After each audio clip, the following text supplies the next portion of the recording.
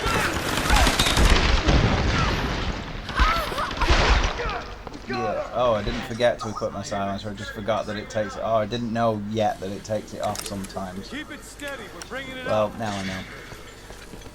One thing I'm going to have to remember. Yeah, and I decided for some reason to sit and let them have the conversation again. I do that sometimes. It's kind of it's kind of an OCD thing in my case. Watch your language. You are using bad words. Did I? Yes, I did. We're working our asses off for what? Father Matthias? The fucking Sun Queen? How much longer do we have to keep... Wait. Fighting with each other. What's going on down there? Everything okay? Everything's fine. There are cracks showing in the Brotherhood, huh? Yeah, so I still think it's a good idea putting all those people in the floor and murdering them all and making them fight their way up and turning them into vicious beasts. It's the problem with homicidal sociopaths. You can't control them.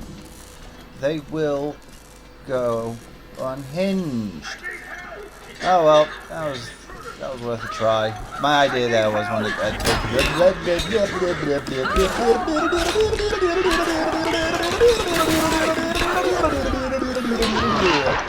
my idea there was that I'd go on and do a stealth takedown, but obviously it didn't. Wait, is that dude not dead? Yeah, obviously it didn't work. Did you notice that it kind of went a bit wrong? The bit where I was murdered in the face probably gave it away, but just in case you didn't know, I messed that up. Keep it steady. Yeah. We're bringing it up. What do you think's going on up at the palace? Time to try a different approach. I think this is where I think this is where I realised for the first time, or was reminded that I could actually, the scenery was actually breakable, like those pillars and stuff. They can, you can shoot parts of them away so that they become less effective as a hiding place. We keep salvaging all this useless shit. Also, I noticed there are a lot of things in this environment that you can interact with to take out groups of them. Like, I think you can shoot that and squish them all, and there's the barrel down there. What do they put in those red barrels to make them explosive anyway? Seriously, what is it that makes them so explodomative? Everything's fine. Just get this generator moving again. I don't know, but do they put like diamondite in them or something? Yeah, you see? Shoot them and they all died and they got squished. They died and squished, and that was a great place to hide, wasn't it, Billy? Yeah. And that dude was so very clever coming up there. Wait, did he just drop? Did he like let go and fall? I think that was like keep his hand and make him fall. Oh no, they're abseiling down from the ceiling. Right, that makes more sense. Dude, why are you stood out in the open? Wouldn't it make more sense to go somewhere? Okay. Wouldn't it make more sense to go somewhere where you can actually hide behind exploding dudes? And yeah, I know, I said I'd use the bow for the entire thing, and then I decided not to, because I started to find that some of the weapons were actually useful. What happened? Okay, see? Part of the pillar is damaged. I know I've mentioned that before. I've picked up on it several times.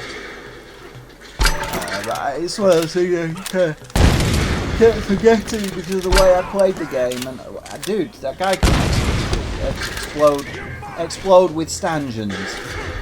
You can withstand explosions at point blank range. I mean, I know he's trying to kill me, dude, it's an explosion. At the very least, it should knock him over. Anyway, I got rid of them all. Did better that time once I knew what I was doing and wasn't. Oh, I thought there was somebody else in the environment there. No, it's my voice. Here in my recording. I really need to make sure that I keep track of my audio settings more.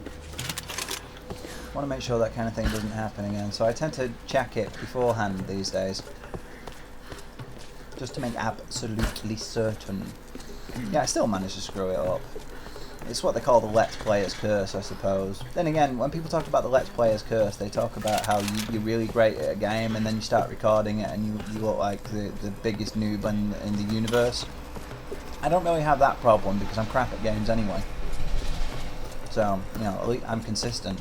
Ah, consistency. I was talking about that earlier. I am consistent in my consistency. I consistently talk about consistent consistency. It is the truth. And my wardrobe?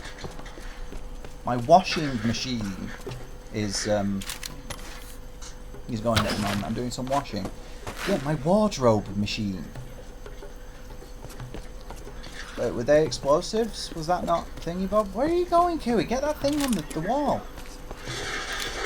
Get the thing on the wall. Get the thing on the desk. There was a diary entry type thing there. Ooh. Exploding in the desk. Why am I using silencer? Because reasons. Reasons are good. Reasons are always good. You can't argue with reasons, because reasons are reasons. True. Yes, reasons are the best reasons in the world. Exploding peoples, and just to make absolutely certain, I shot him in the leg. Where did you come from?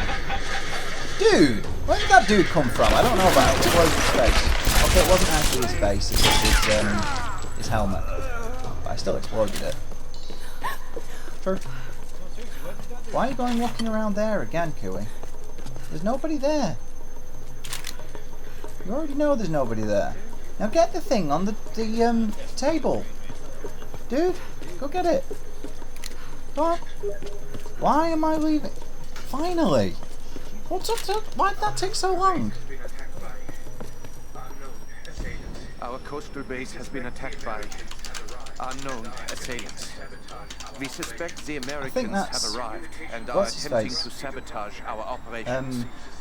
Communications have been disrupted across the island, and we've sustained heavy losses. Many of our soldiers have simply disappeared. All remaining personnel are proceeding to the ancient monastery to ensure control of the weather phenomenon. We expect to meet heavy resistance en route. Yeah, I think that was the guy who did the voice of Roth, whose name I can't remember off the top of my head anymore. Robin Atkin Downs. I think that was either him or Cam Clark, who's probably best known for doing the voice of Liquid Snake.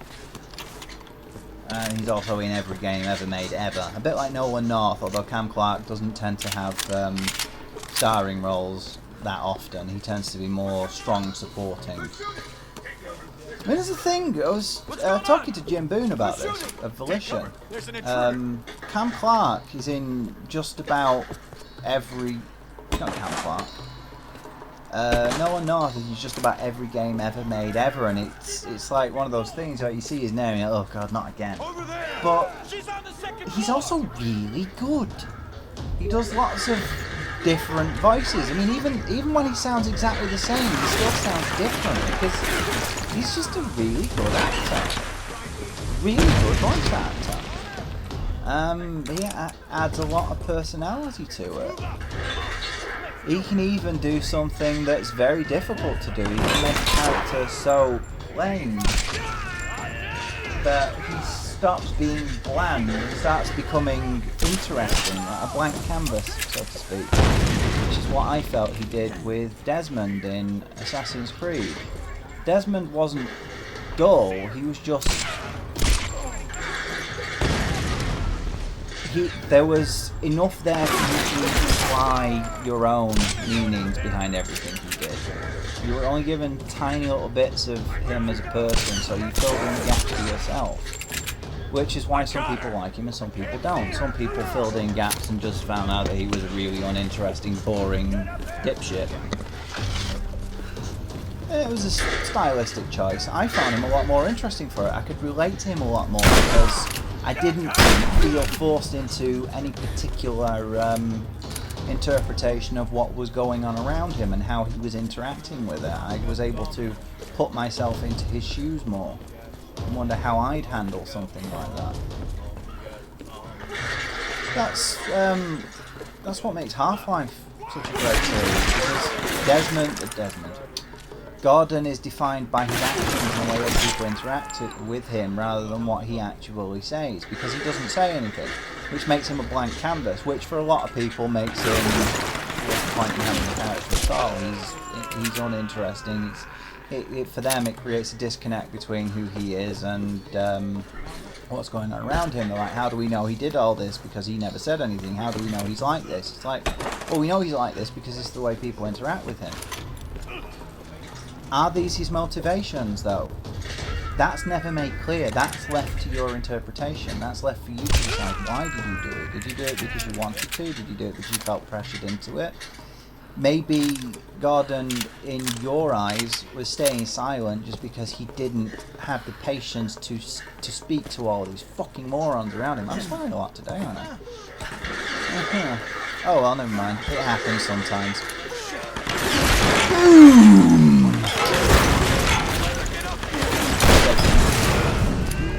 So yeah, what do you think? Why did Gordon do everything he did? Maybe he's working for the G-Man all along. Maybe he's a willing participant in all this. Do you ever think of that? That's what makes Half-Life such a great series, is how little they explain. They give you the setting, they give you the events, and they let you interpret them for yourself. What more games could do with taking a lesson from that? Of course, it doesn't work every time. It depends on how well you put it together. It depends on a lot of things.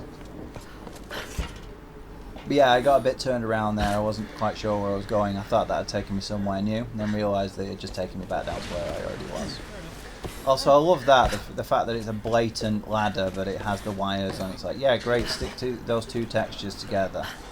I think that was a bit of a nod to the way ladders in, I think it was Tomb Raider 2, ladders were huge, ridiculously enormous. But that was limitations of the graphical engines at the time. I mean, look how much they've progressed. You know, there's the thing, with the new console generation coming up, people seem to think that this is going to be this massive, enormous thing, and it's not. The difference between the PlayStation 2 and PlayStation 3 and the Xbox 360 Alex, wasn't as pronounced as a lot of people make it out to be. The difference this time around is going to be even less pronounced. They seem to think that because there are now the 8 gigabytes of RAM and everything, that the consoles now are going to be stupidly powerful, and they're not. They're really not. They're already behind what high-end PC gaming is. The reason we won't see as big a jump on the PC as a lot of people want is because, frankly, consoles hold them back. Not intentionally. Not in the sense of limiting what the PC can do, which is 1873. Lucky, One good side luck is kind. worn down, as if it was rubbed repeatedly. But Maybe this was a consoles drive the industry. It's unfortunate, but it's true, because they're much more accessible. They're much easier to code for because it's a closed platform, which allows you to keep your focus. Yeah, there we go, you see. So, unfortunately, this is one of the things that really gets on my nerves. Now, personally, I'm going to preface this by saying, you don't have to believe me, it's up to you. Graphics don't matter that much to me. I'm far more interested in the game as a whole. I mean, Papers, Please is a game that looks like it would run on a calculator. Laura's totally right. Something seriously fucked up is going on here. It's a natural phenomenon that causes the weather to go apeshit. A military research base, some kind of sun queen, and a crazy cult. I mean, if I didn't know better, I'd say this is a big put on. TV cameras hidden in the trees. You know, I got it, man. It's scaring the shit out of me. I keep cracking jokes to cover it up. Reyes looks ready to kick my ass. I think I need to do something useful before I completely lose it. I wish I could be more like Lara. She blows me away. Not only is she brilliant, but she's also an amazing ass kicker. You know, if she didn't notice me before, she sure as hell won't now. But maybe I can still do something to get her attention. Yeah, graphics don't really mean that much to me. this is what people don't seem to understand. When I talk about the games being held back, in the sense of what they can do, I don't mean the way they look. There's a lot more to a game than just the way they look. This is why I'm so much more interested in the RAM upgrade. This is why the industry as a whole has been so much more interested in RAM upgrades. Because the vid cards in the new consoles aren't that much different from the ones in the previous consoles. They'll be more refined, they'll be more efficient, but nothing major. But the RAM, on the other hand, they allow you to do more things. Subtle things that, for some reason, console gamers don't seem to notice. Things like Tress FX. Your average console gamer won't pay much, in my experience, your average console gamer will not pay any attention to the way the hair works. They don't care. They look at the overall interpretation, they look at the overall presentation, sorry. They look at how shiny it is and, you know, what's going on and colour and stuff like that. And they think, wow, that looks great. I look at it and think, I look at little things like the way the hair moves, like the interactions, like things like if you go near a wall, you put your hand on it, stuff like that. What I notice and what PC gamers as a whole tend to notice, we look at the tiny details, the infinitesimal little things, and they are affected by RAM. To do the calculations for all the interactions between the hair, that's what you need RAM for. To give you a quick understanding of the three basic components of playing a game, from technology standpoint, your graphics card is how pretty something looks, it's how many colours it can do, it's how many polygons it can handle. The more polygons, the less jagged edges you'll have, the higher the quality of the image, and the more colours you have, the more colourful it will look, the closer it will be to looking realistic. Your CPU is how quickly it can process information, your central processing unit. The faster your CPU, the quicker it can calculate, the quicker it can process. The more cores it has, the more things it can do concurrently, the more processes it can process concurrently. Your RAM is the number of things it can do at a time. So with 512 megabytes of RAM, let's, for sake of argument, say that limits you to 512 things it could do simultaneously. It's like it could. So you'd end up getting your hair being one process. Whereas if you have 8 gigabytes of RAM, for sake of argument, let's say that's 8,000 things it can do. There you go. You could then turn the hair into 1,000 individual things and have them all managed individually. Makes hair seem a lot more natural. That's what I mean when I say that consoles are not holding back, retarding the development of games as a whole. They're not. It's not that they're stopping games from developing. It's just they're limiting the amount of development it can do and how quickly it can happen. But at the same time, that same thing does lead to people having to come up with new ideas on how to do things, which is also a good thing. So it's a balance between the two. I don't think that consoles are inherently bad. I just don't think that they're automatically the superior platform. And I don't think that the PC is a superior platform just because it's more powerful. I think it's a superior platform because of how much more open it is. It also makes it a lot more difficult to program for. Because when you're programming for a PlayStation 3 or an Xbox 360, you are programming the game to be compatible with all of them. Ow. Ow. Now that was a little bit OTT. Like I said, ham-fisted. Where's the blood?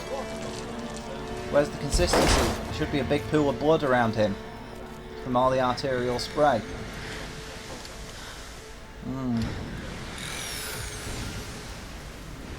Yeah, it took me a moment to figure out how to do this. I'll try and search that guy first, just in case you're wondering. But what was I saying? I don't know. I've completely lost my train of thought now. So yeah, we're coming up on the end of this now. I've managed to keep going a lot further than I thought. I had this when I first started this, I was like, yeah, I really need to do this, but I had this thing in my head saying I was going to do like 10 minutes and then I want to get it over and done with now. I do want to go and make a cup of tea, but I also have something to do in the next 40 minutes. the next 60 minutes. So I want to make sure that I get this done first, and then I can start making my cup of tea, because I have some work to do. I mean, of course, the logical thing, well, either works. I could stop and make the cup of tea and then do what I needed to do, and then it would be done and out of the way. Or I could keep going. I'm going to keep going. I'm kind of caught up in one. Why did that fall off anyway? But yeah, I'm kind of caught up in it now. I just want to get it over and done with. Once I have the urge, once I really have the bug inside me. That sounded so wrong. Yeah, let's talk about something else. Oh look, we're inside a ship now. It's reminding me of Fallout 3 for some reason, probably because of Rivet City. I've been doing a Let's Play of Fallout New Vegas actually, which I found to be a lot more interesting than I thought it would be. I blame Zastin. Go, blame Zastin. Back here again. He's pretty damn cool actually. He's playing Skyrim now, which is kind of making me want to play that as well, just I don't own it. Well, I have it, but yeah. I suppose I could do Oblivion. Everybody keeps going on about how great Oblivion is. There we go, actually. Speaking of which, Bethesda games are a classic example of how consoles affect games. Because look at the size of their maps. They seem really big, but they're not. They're actually really small. They're like 4 square miles, which is like 4 by 4, so it's 16 miles. I've seen games on the PC that have hundreds of miles. There's a game called Boiling Point, which is like So much 10, 12 years old now. Has like a 300 square mile map, or is it 300 square kilometers? Has over 100 square miles anyway. It's like 8 times the size of Skyrim. And that's virtually brand new. It's like 2 years old now. Yet this PC game, so much larger. And you know, and the reason for that is RAM. The more RAM you have, the larger you can make something. So it sounds like I'm bashing on consoles, and that's not what I mean. Because they do a lot of great things as well. A lot of great games have come from consoles. I've just found in more recent years, not as many. But that's not because of consoles, that's because of the general shift in the industry as a whole. It's gone towards more, you know, mass media appeal, so to speak. It's a bit like the film industry, it's gone to the lowest common denominator. That's nothing to do with consoles. Consoles are a reflection of that rather than the cause, because they have the ease of appeal. Although I've noticed PCs are becoming a lot easier to get into now. Things like Steam and Origin have actually really helped that, because you know all of your installation stuff is done through that. Also, the fact that that consoles now have installs and have patches and updates and stuff, and DLC and even download titles now, it's blurred the lines a lot more, which is a really good thing. It's a very, very good thing that the technology is becoming so much more interchangeable. Do you know what I really want to see? I want to see a move away from LOL consoles or LOL PC. I want to see it all done to the strengths of the individual platform rather than being a battle between them, being complements, them all doing their own things in their own ways. I hate the console wars. What's going on? Mine is better than yours. Been down in here. It doesn't look good. No! Damn it, the door's blocked. Just hold I on. just really despise that mentality. Okay. So, I mean, I know there's the... Yeah, I get it. There's the whole, you know, competition and stuff. But it's not just about competition. The track's blocked. There's more to it than that. If I could get up there somehow, We need, I might be able to clear it. what's the word I'm looking for? We need a change of approach. Sega and Nintendo are the model we should be looking at. The way they were in the 80s, yes, they were competing with each other. they spent a lot of time bashing each other and proving that their console, their software, their everything was better than the competitor. But they didn't do it at the expense of ridiculing the other and trying to diminish them in any way. If that makes sense.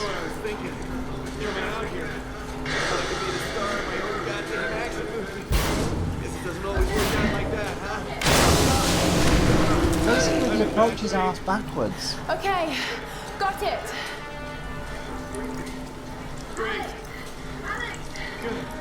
Oh, shadowing. But yeah, they're arse backwards about it now. These days they're all about showing that the competitor is bad, rather than trying to show that they are good. It's like, let's look at how shitty they are. Sega and Nintendo were always the opposite with that. It's like ours is better rather than theirs is worse, if you see what I mean. On the surface they sound like the same thing, but they're not. They're actually very different. Very different. It's like they have more respect for each other, basically. Microsoft and Sony just seem to have no respect for each other. They're trying to crush the opposition. Like the same thing that keeps happening with Battlefield and Call of Duty. Like this is going to crush it. Why? Why do you have to?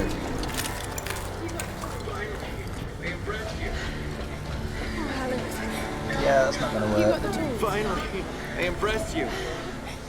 Let's get you out of here. God. Oh, sorry.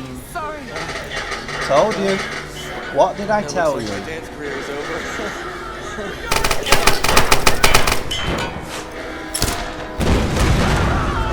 What are you doing? You kill us! I'm not gonna make it out of here, Laura. Take the tool. You're not being a hero, you're being a moron. How often does a guy like me get to be a hero?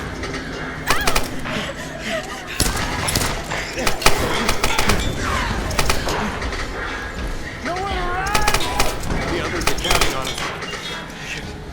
I hate stuff like this. I despise this kind of thing. It's just so bloody cliched.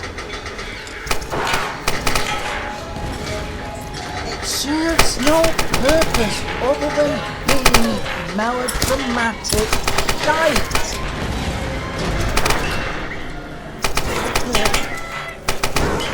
Then why did you bloody leave him, you dozy cow? Oh. Here we go, set pieces. Something I tend to be kind of about in games, but sometimes they work, and I think this is one of those examples of when it works. Oh,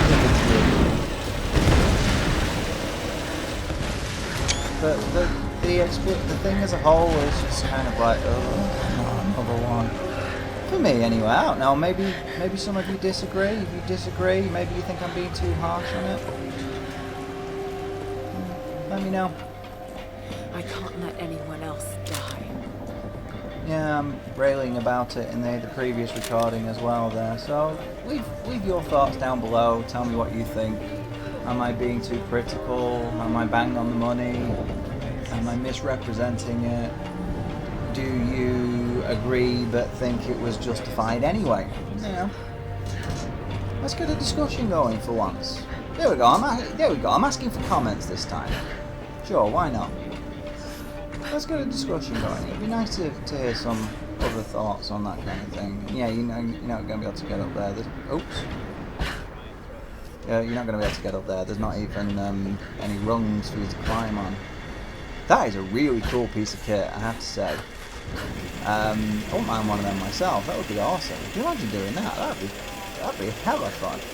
Don't you think? Or is that just me? Maybe it's just me.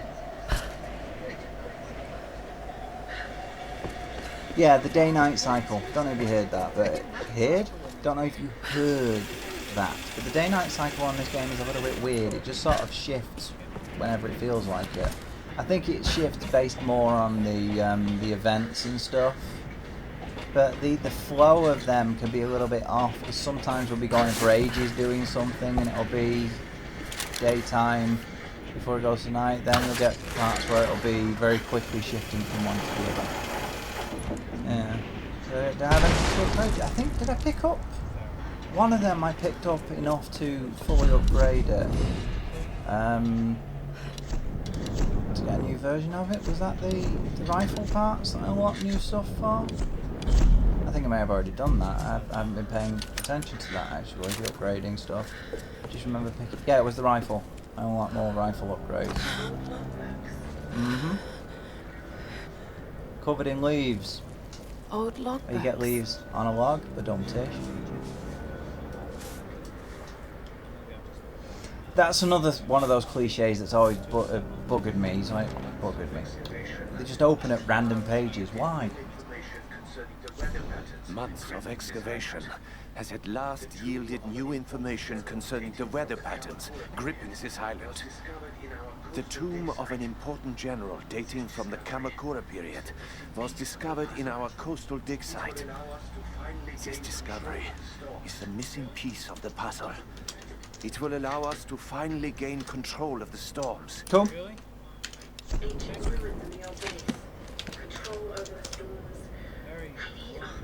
Ancient ruins in the old base. Control over the storms. I need answers. You really should know what's going on by now. You know, I figured it out hours ago. Granted, I've already played through all of this now, so me saying that doesn't have quite as much weight as it would have done if I was saying it at the time, but... You know, everybody else is probably on the ball with what I'm talking about. I don't know, I suppose maybe if you were there in the thick of things, it might not be as easy. It'd be a lot more difficult to believe because, well, this sort of thing doesn't happen in the real world and all that, but still. A bit slow on the uptake, if you can be. That's for sure. That's for true. That's for true. Yeah, do that a lot, as you might have noticed. It sounds kind of dodgy, doesn't it? But, you know. Yes, what is this? Ooh. This is a temple of Suho. Hard to read the date, but Japan made thousands of these in the mid-1800s. I think that was an incremental coin, whereas the koku would be like the equivalent of the modern day pound or dollar, I think. And one of them would be more like an incremental one, like a 50 pence or a quarter or a dime or something like that. I'm not sure the exact comparison, but yeah. Back down in that place where I was earlier. Is the damage still there on the wall, actually? I don't know. Let's see. Yeah, I actually decided to check that when I was coming through as well, and yes, it was still there. And that was good, because I've died since then, hadn't I? Did I die? No, I don't think I had, actually, but still, the fact that it remembered it is still a very good thing. So, yeah, let's make... There you go. No, wrong one. There you go. Told you you'd figure out what to do with them eventually.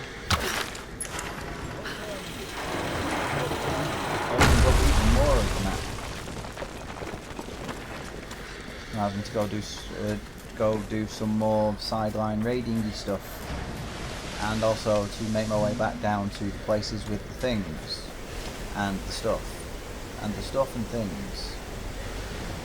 You need to be a bit closer to the watching job. Yeah, I wanted to go and have a look over here first. I thought maybe I could get up there, but no. However, there was that there, so it was a good thing I did go back. So, you know, stuff and things. And there was that there as well. So what's this then? Another coin. The Portuguese minted these in the 16th century for their colony in Cool. Malacca, Malaysia. This must have come from one of the old galleon wrecks. You know, I used to have some old coins. They weren't worth much, but I did used to have some old coins. I wonder what happened to them. Huh. I don't know, but it's reminding me. I still haven't watched Spice and Wolf Season 2. Why is that reminding me? Because reasons. I really must watch that though. So I really, really like Spice and Wolf. And For a long time, it didn't look like season 2 was going to be made, and then it just sort of appeared out of nowhere, so it made me very happy. I just haven't gotten around to watching it yet, because I've had other things going on. You know, it's what happens when you like playing video games and stuff. So I really should go and watch that. And the thing is, I watch them with subtitles when it comes to anime and things. I always watch with subs. I don't watch dubbed, so I need to actually look at the screen and stuff. Why do they make those things so damn loud? No, I know why they make them so loud. It's so they can be heard and stuff. But still, they make them too loud. They hurt my bleeding ears. It's the type of sound. It's very piercing. You can make it loud without being so abusive to my eardrums. Yeah, spicy wolf. What's that noise? I can hear the sound of water. Or crackling or something. What was that? That was weird. Sounded like leaking water. I didn't see any on the map. Huh. There's another one of those thingy bobs that I haven't opened yet. Pull it! Pull it open! Do it! Yeah! And then almost go running off the edge for no apparent reason. Some nom noms! Want some om noms, want some noms, want some om a nom nom nom noms, want some nom noms, want some noms, want some om a nom nom noms. What is it with me and the random singing? Oh, dudes! Random dudes. Random dudes. No arguments. Just get your shit together. We head out in 10. That place is a fucking death trap. Murder you in the face. Escape prisoners to hide out? Even though I didn't get him in the face. Probably already dead. But still, I murdered him. And his face. His face is now dead. Only his face though, not all of him, just his face. Yeah, you can't kill people with the helmets in one shot because you have to destroy the helmet first to make their faces explode. And the sound is really out of sync at this point.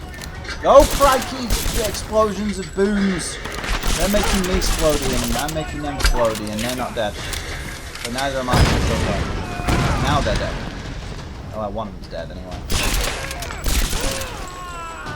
Get another one of the Lara thingy bobs? No. There are 10 of them in total, I think, the Lara Chronicle things. Which reminds me, I mentioned this already in the previous post-commentary. Maybe the previous post-commentary recording. One of the post-commentary recordings. Anyway, I now have all of the Tomb Raider games on Steam. That includes the Guardian of Light, actually. So, after I've finished uploading this, I'm going to start... Maybe not straight away, but I will start uploading the rest of the Tomb Raiders. I need to record them all first. Actually, that'll be a first for me, because I haven't played them on PC for a long time. I played about a third of the first one, about a sixth of the second one, and none of the rest of them on PC. Oh no, I tell a lie, I played a little bit of Tomb Raider Legend on the PC. I'm going to have to take a pause here because I need a piddle, so I'll be right back. Sorry about that. I took the opportunity to do the work I needed to do and to get myself a cup of tea though. So I'm back for the home stretch now. Oh, the moon. The killing moon will come too soon. Fate up against your Lara through the thick and thin. She will make you jump across things and climb up stuff. And yeah. And stuff. And things. And anybody who's watched this far, the episode... No, this won't be the last one. There'll be one more after this with post-commentary, and then the episode after that will be back to what I recorded at the time. It'll be kind of weird. It's like almost 4 hours of post-commentary and stuff now. I'm trying to upgrade the bow, but you have 19 scrap. Yeah, it's not going to work. But there is some really funky stuff that you can get on that bow. The compound. Is it a compound bow that you get it to at the end? I think it's a compound bow. I know it's not a long bow. That's what they call them, isn't it? I don't know as much about bows as I should. I used to date a girl who was an archer. I picked up quite a lot whilst I was doing that. She used a longbow, an old-fashioned. I think it was a 60-pound longbow. So it wasn't one of the really powerful ones, but it was a traditional longbow. It was just a piece of wood with, drawstring, rather than having all the fancy stuff. Which I kind of understand, but for me that kind of defeats the purpose of using a bow. If you're gonna get like sights and stuff and things, then you should just be using a gun. And yeah, I was trying to figure out how to get back up there, because I don't think I went up there, although I probably did, looking back on it. I think, wasn't that where I went for the tomb?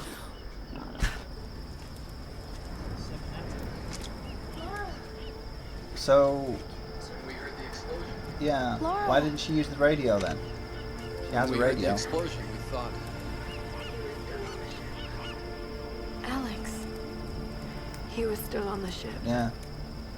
Seems anyone caught with you has a pretty low survival rate. Yeah, I noticed that. Seems anyone caught with you has a pretty low survival rate. Reyes, Better keep your distance then. let's just eat, okay? Those bastards went quiet, but it doesn't mean they're gonna stay that way. If I'm going to die Man in after this my own place, heart. I'm not gonna do it hungry. What's that? Yeah. Save Very a true. man's stomach, save his soul. Finally, a little positivity. Once Reyes finishes the boat, we'll be back to civilization in no time. And what a tale we'll have to tell. A tale? I hope I never hear Himiko's name again. We can take the boat out at high tide. No, we can't. Don't start that bullshit again, Lara. Lara isn't the only one who thinks we're trapped, Reyes. Matthias may be insane, but he was certain about it. I saw That it in doesn't his mean eyes. he's right. He thinks resurrecting Himiko is the key to getting off this island. God, it sounds crazy. This whole place is crazy. These storms aren't natural. We have to face that. She's right. When that storm hit the Endurance, I felt it. Something dark, something alive. This place is cursed. Where are you going? There are ruins beneath that old base. Oh, I hear kittens. Something in there led them to believe they could Are you control coming out? the storms. I've got to find out Oh, what they trying to come out, but the mother is stopping them. Whether you're back or not. She's like, no, you can't come out. And I'm like, let the kittens come out and play. Come here, you little kitten. Which one is it? Is it? It's you. That's interesting. It's usually your brother that's out first. So, you have what you need? Yeah. As soon as I get How are this you going part to do fixed, that? You don't we have just any need to do water. some cleaning on the valves. Now I know what you're saying. They have seawater, but I wouldn't clean valves with seawater. It I'm corrode going them. to check out that old base in the cliffs. Salt is Well, You extremely better go then. We aren't going to wait for you, Lara. corrosive. I don't have time to talk. Gotta fix this damn Solvent, I believe. So is water, actually. Sam's been through so much. I'm just going to watch over her. Make sure she gets some Seriously? Why would Good they luck trust exploring him? that old base, Laura. Anything I he wish I ever could go with says. you. Who knows what secrets you'll uncover? Best if we don't talk now. Why? Oh yeah, go on. Do it. Do it. Do it. Do it. Yeah. I don't like him. Nice the fact that nothing happens to them. He's just sat there like boom. Yeah. I tend to do stuff like that. So yeah, that answers your question. You can't kill him. I'm going to keep watch here. Reyes is working on the engine, and the others are getting some rest. Are you going to stay up all night? Whitman will take No. watch a bit later. You still don't trust him, do you? No, and neither should you. Be careful while I'm gone. Keep a close eye on him. Yeah, that's an I hope you understatement. find whatever you're looking for up there, The Lara. guy has shown that he's completely untrustworthy. I mean, come on, how can they be this dense? Monastery. If I'm going to get to the ritual chamber in that monastery, we need to fix that boat. I never actually used that, you know. I don't know how I'm going to convince the others Fast to take travel. it inland rather than off Never. this island, but I have to find a way. Reyes won't be easy. She wants to get back to her daughter, and she's in pain over Roth. We all did I? I still don't know exactly why Matthias wanted Sam in the first place, but it doesn't matter. She's back with us now. Seriously? You She's still safe. haven't figured it out? They told you in that when you were watching the ceremony. They told you right there. Seriously? Why am I? Oh yeah, the tomb. There's the tomb over to the left, isn't there? Why I decided to climb up there is because reasons. Let's go do that tomb first. One more time. There it is. Now that I know how to open it and stuff. Come here. Get out of there. There we go. I wonder how many I missed. So by the time I finished it, I had, I think, 88% completion. Which is pretty good. But I kind of would have preferred if I'd finished it and found out that I'd only done like 60% completion. There was still like 40% of the game left to go and explore in the way of tombs and stuff. Then again, at the same time, I'm glad that there wasn't that much because, you know, having that much left over would have alienated some people. Like, well, I just wanted to, you know, I wanted to play through most of it. I didn't want to miss a whole huge amount. I can see arguments either way for that one, actually.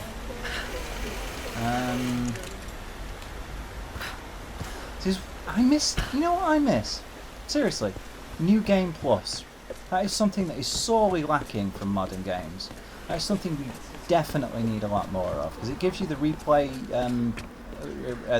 value, as well as giving you a whole bunch of new stuff. Like, we need more games with New Game Plus where you get like, you know, you get like an extra 25% story and stuff on your second time around. You still get the main stuff on your first time around, but you get a whole bunch of extras on the second. That's what we really need. That's what I really miss.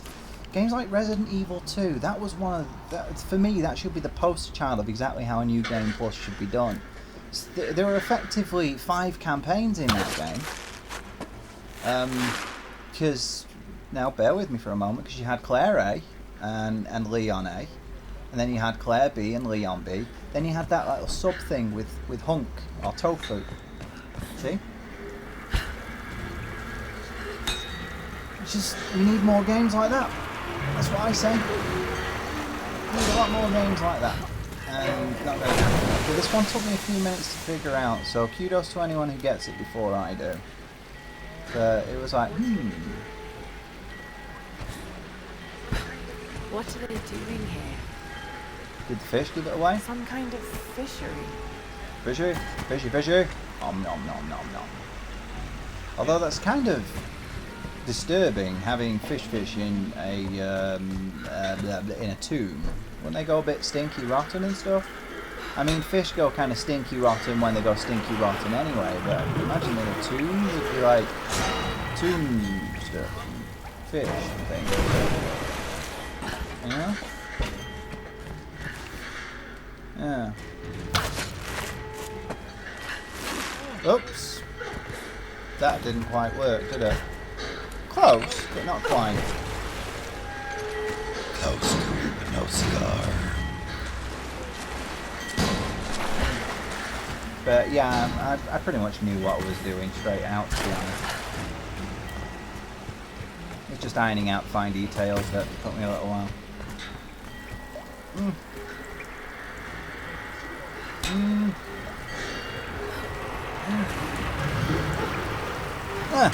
Sorry about that, I was just trimming one of my nails. Kind of nail-like. Like a nail. Like yeah. Pull it again, come on. No, you stupid cooey.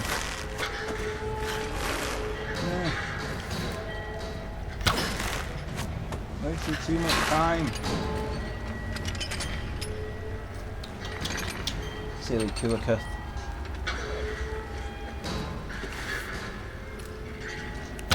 There you go, now you're getting it. Now you're getting it. Yeah, go on back one more time and you'll get it.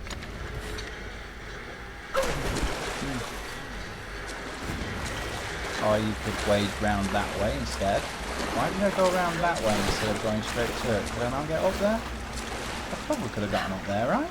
I don't know. I didn't even try, so I can't say for sure.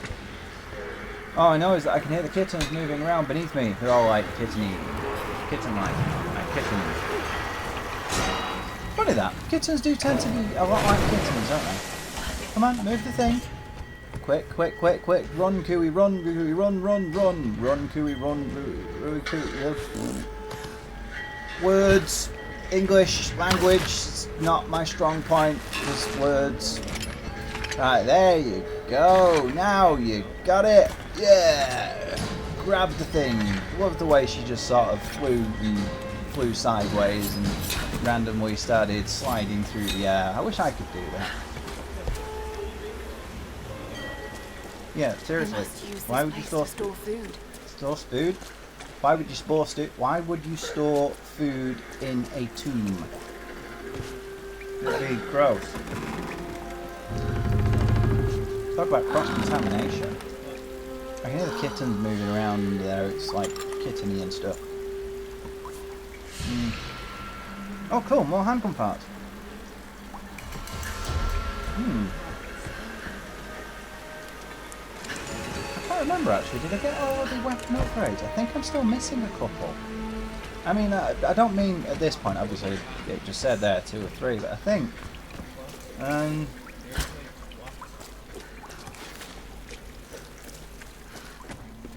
I think I'm actually still missing one for the handgun and one from the shotgun. I think. I know I didn't fully upgrade everything. I didn't get enough scrap. Or I did get enough scrap, but I didn't have a chance to upgrade it at the end because you have that like boss battle and stuff. You'll see. Yeah, spoiler. There's a boss battle. I mean, you shouldn't be, you know. Bacon is so tasty. Yeah, and when I first recorded this, I was talking about bacon. Huh. That's not that unusual. I talk about bacon quite a lot, so you know. I mean, it's bacon. Everybody loves bacon. Even people who don't love bacon. They just don't know it yet. They haven't realised it yet. But they will come to the ways of the bacon. Bacon is the bacon of bacon. What the hell am I talking about? Seriously. I think I'm going to try and kill another... Nah, good. I thought we were going to try and kill another boar then. Seriously.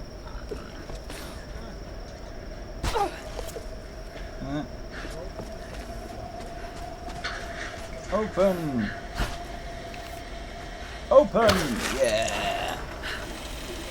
Why have you just turned around and gone? Why would I do that? Huh? Okay. Wait. Is this... Am I doing what I think I'm doing here? If I am, then awesome sauce. If not, then... No, I'm not. Huh. Oh, skill point. I think that's something else I might be missing as well, is some of the upgrades. Although if I am missing some of the upgrades, I'm only missing like 1 or 2. 3 at the very most. I never used most of them actually. I could never figure out exactly how to do them all. Fair enough. Atrocious grammar yet again. That's me for now. So yeah. Until next time, that's the end of that. So thanks for watching. I thought it was 1:56. Oh well, it's going to run over a bit. So black screen! Yay! Thank you for watching.